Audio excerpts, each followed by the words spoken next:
This video is brought to you by Craven's Comic Books and Collectibles.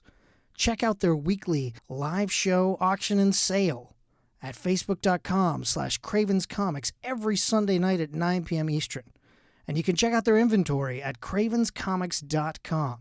Craven's Comics, for the comics you crave. Please welcome to the program, Parker Bates. Hello, guys. Hey, how's it going, Parker? Good. How are y'all? Pretty good, pretty good. So Magic Max, of course, coming out next week on VOD. Tell the folks what the film's about. The film is about me and my uncle. I kind of lose my parents in the beginning, so we go through some ups and downs, and then we kind of see the side of Tim that I play Tim, and we go through the sides of me and my uncle that I now have to go live with. He's kind of a little bit of a weirdo, but we learn to love him, and we practice magic, and we have so many fun adventures. That's awesome, man. Yeah, no, I've watched the trailer for the film, and I feel like it's got the right mix of heart and just goofball comedy. Yeah. So was it fun getting to do a lot of goofball comedy with Sergey? Yeah, it was really fun. It was my first comedy because I've been on a dramatic show for 5 years now. And it was really just a blast filming with him. We went, I got to pull pranks on him, and that was really fun to do. Nice. What kind of pranks were you pulling on him? Were you just like the low key stuff, or were you getting pretty in there on him? How elaborate? Yeah, with the pranks. So one of them, I turned off the hot water heater while he was in the bathroom. Nice. And then one of them, I put a spider on his bed while he was sleeping. Yeah. There you go. No, awesome. That's fantastic. Oh man. Now it's interesting that, of course, with Magic Max and with This Is Us, you're playing a character who has lost a father. Do you feel like Hollywood is beginning to typecast you? Maybe a little bit. Oh man, but yeah, the new season of This Is Us, of course, came back just a few weeks ago, and of course, your character is going through a lot on the old gridiron. Kevin's trying to impress his dad by being the best quarterback he can be. What's it been like playing this new chapter in young Kevin's life? I think it's really cool. It's a really important part in his life because it kind of shows him and Jack's relationship when they were younger.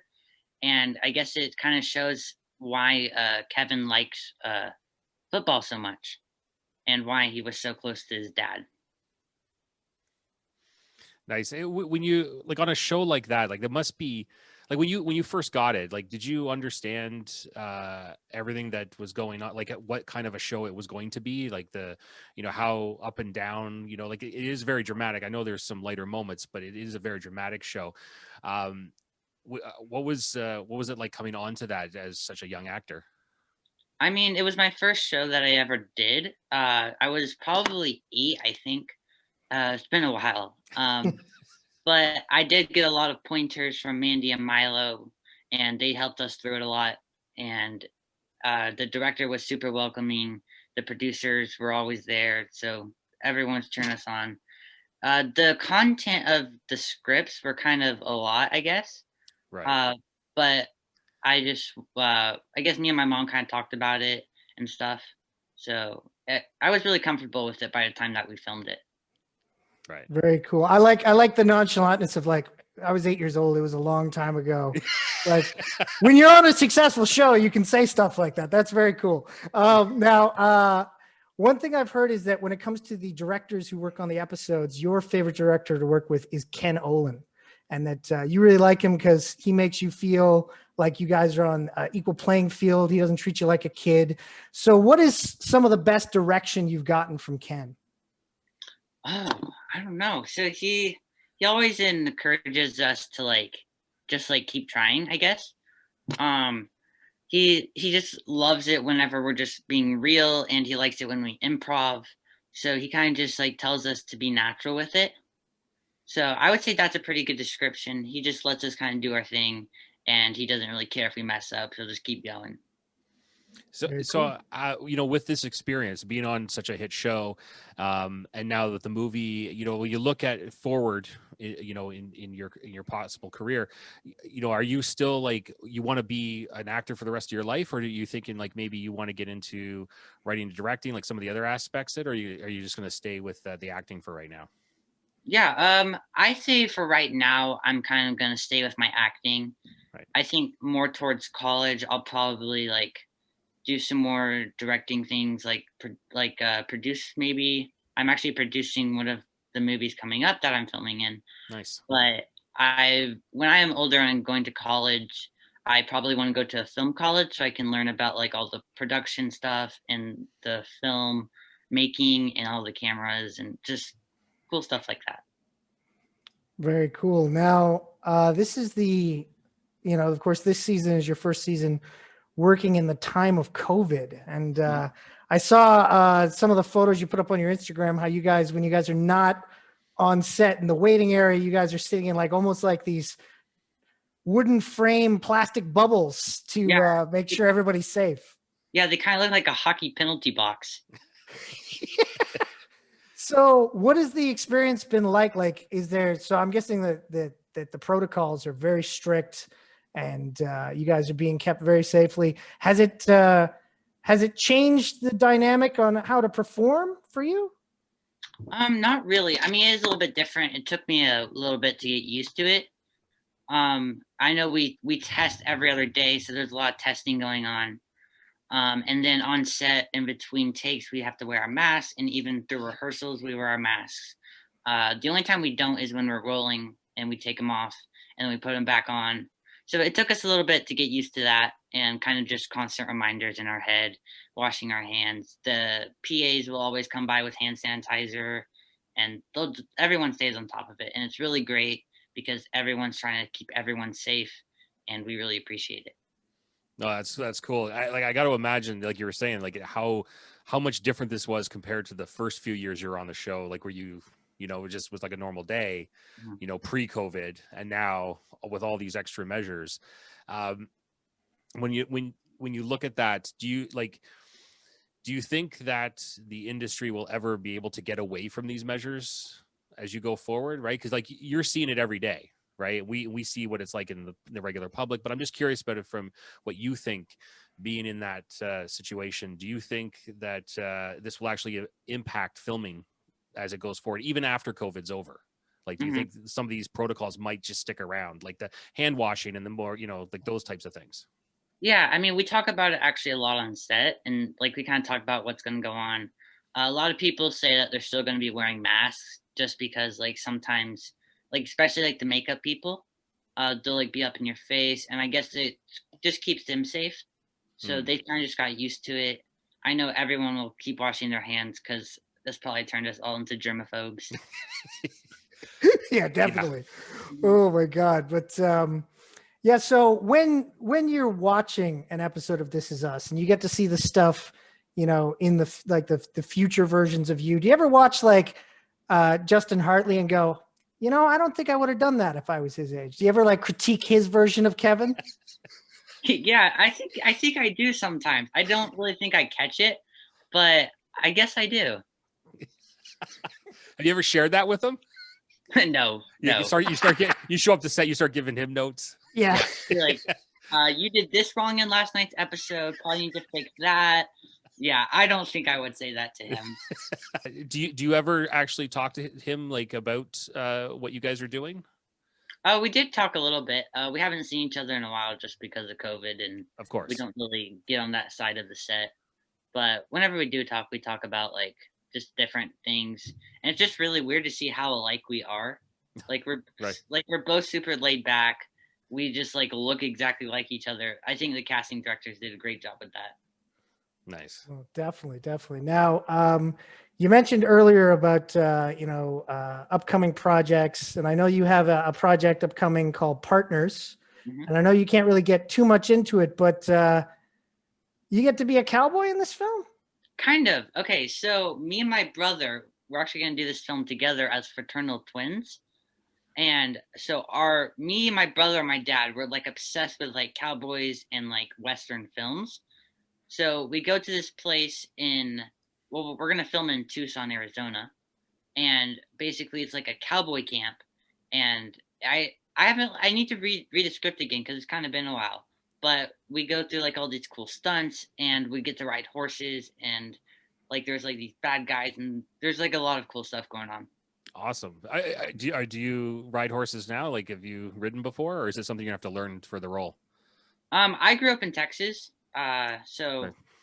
I moved out here when I was 8 years old. My grandma has 2 horses, and whenever we go to my dad's parents' house, we always go ride horses at their friend's farm. So yeah, I've just grown up riding horses. We rode horses in Costa Rica actually one time up to a waterfall. Oh, Oh, nice. wow. Yeah, that was really cool. That's very cool. Yeah, I've never been on a horse. I have never been on a horse. I've looked at horses. Yeah. I've seen horses. Yeah. That's about I think I was on a horse once, but there was somebody else leading the horse. I was not actually I was riding the horse, but I was not riding the horse, if you know what I mean. Mm-hmm.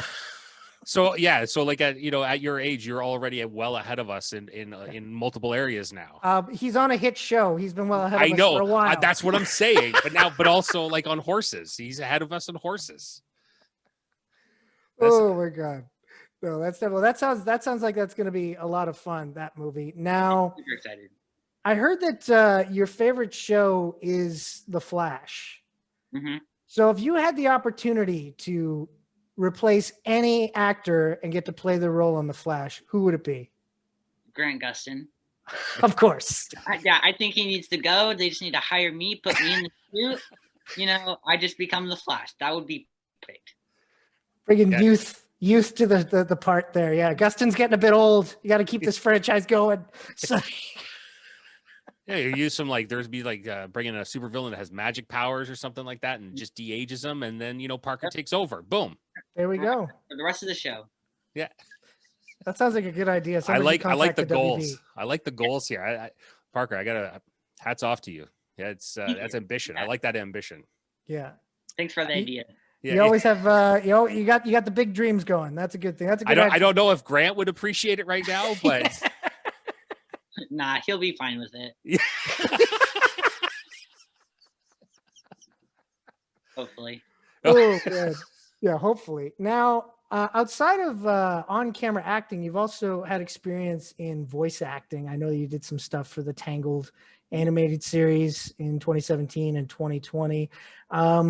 With the way that things are now with that pandemic and stuff, are you interested in doing more voiceover work since that tends to be the one section of Hollywood that hasn't been affected? Yeah, I mean, whenever I went in with it, it was so much fun. And I had a blast filming with Chris Sonnenberg, which is the creator of Tangled.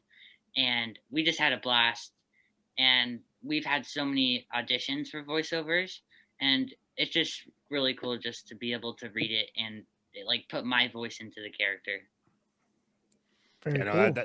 It's got to be cool because it's getting to because the great thing about voice work though is of course is that you can be almost any age at any time and still be working nonstop.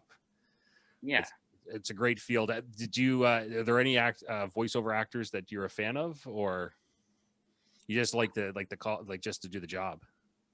Yeah, I mean I just want to do it in general. I've been in for a couple, and whenever I go in, they just in the moment they'll put your voice into the animation, right? And so you get to see it almost immediately what your Nice. voices sound like. So I mean, I just thought it was really cool, and I got to actually learn some stuff about how they do it, and it just looked like a blast. Very cool. We got an email in from George P. who says, love this interview with Parker Bates. Very cool, well-spoken. And, looks like George is getting a jump on the show for us and is giving his review now of WandaVision. He says, WandaVision, a 9, funny, excellent. Well, thank you very much, George, for sending this email. You'll have to wait a little bit longer to see if we agree with you. Thank you, George. Yes. Yes.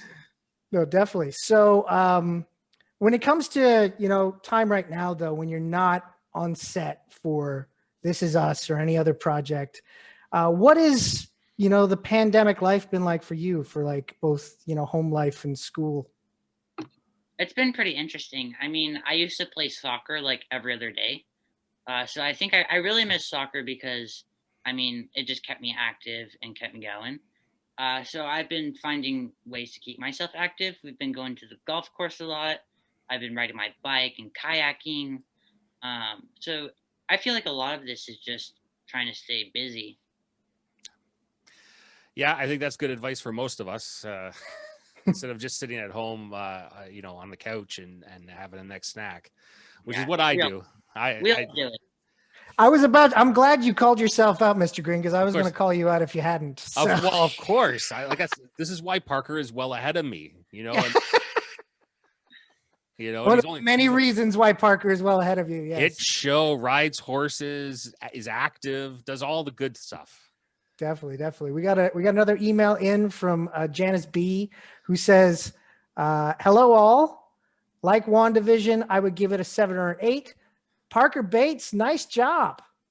So there we go. Thank you for your email.